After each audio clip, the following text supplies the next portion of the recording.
Till now we have studied how British has captured Mysore. Now let us see how British captured Marathas. After the third battle of Panipat in 1761 between the British and Ahmad Shah Abdali, the Marathas were crushed and the Maratha Empire was divided into 5 smaller places. One was Bhosles, which was concentrated in a place called Nagpur. The other part of Marathas were the Holkars of Indore. Then the third was Gaikwads of Baroda and fourth was Scindias of Gwalior. And the military and administrative head of all these 4 parts were the Peshwas, who had their headquarters in Pune. Now, after this division of Maratha Empire into 5 smaller states, the British felt that now it was easy to capture the Marathas. So, basically 3 wars were fought between British and Marathas, which is called as Anglo-Maratha War.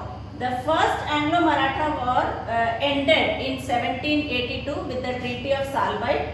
The second Maratha War continued from 1803 to 1805, and through this war, Orissa, Agra and Delhi was captured by the British.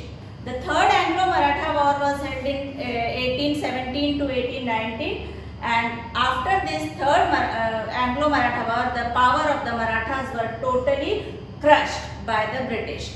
And the administrative head, that is Peshwa, he was sent to Bithur. Bithur is a place in Kanpur, and he was given pension. And with the defeat of Marathas, the whole of Vindhya, south of Vindhyas, came under the control of British. Now, after capturing Marathas, now the British started an aggressive policy of territorial expansion. That means now one of the Governor General, Lord Hastings, he said that the company has the ultimate claim and authority. Its authority is supreme. So he himself declared that the company's authority is supreme, and so they justified themselves in capturing the areas of Indian territories. So slowly they started war with other places also, but there were some great warriors who resorted the attack of British, and one of them was Rani Chennamma, who belonged to Kittur, that is now in Karnataka.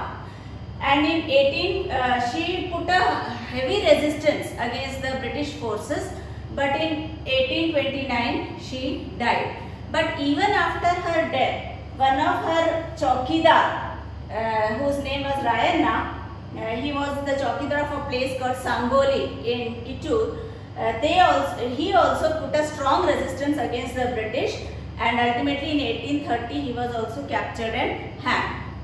So the basic thing I want to say is, apart from the great leaders, there were some small leaders also who put up a great resistance against the British and tried to save their territories. Now when all this was going on, Russia was trying to capture the whole world. So slowly it was coming towards India also, and British feared that one day Russia would capture India. So the Russia was coming from the northwestern side of India.